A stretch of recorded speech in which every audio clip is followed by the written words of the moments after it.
ಸನ್ಮಾನ್ಯ ಖರ್ಗೆಜಿ ಅವರು ದೇಶದ ಪ್ರಧಾನಮಂತ್ರಿಗಳಾಗಿರ್ತಕ್ಕಂಥ ಸನ್ಮಾನ್ಯ ಶ್ರೀ ನರೇಂದ್ರ ಮೋದಿಜಿಯವರ ಬಗ್ಗೆ ಬಹಳ ಒಂದು ಕೆಟ್ಟದಾದಂಥ ಪದ,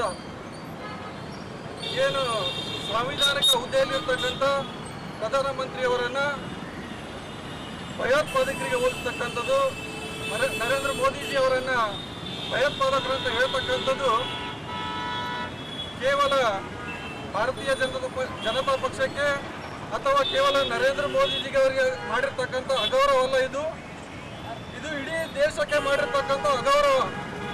ಹಾಗಾಗಿ ಮಲ್ಲಿಕಾರ್ಜುನ್ ಖರ್ಗೆಜಿ ಅವರು ಕೂಡಲೇ ದೇಶದ ಮುಂದೆ ಬಂದು ಕ್ಷಮೆಯನ್ನು ಕೇಳಬೇಕು. ಖರ್ಗೆಜಿ ಅವರ ಬಗ್ಗೆ ನಮಗೂ ಕೂಡ ಗೌರವ ಇದೆ. ನರೇಂದ್ರ ಮೋದಿಜಿಯವರು ಕೂಡ ಖರ್ಗೆ ಅವರಿಗೆ ಬಹಳ ಗೌರವವನ್ನು ಕೊಡ್ತಾರೆ.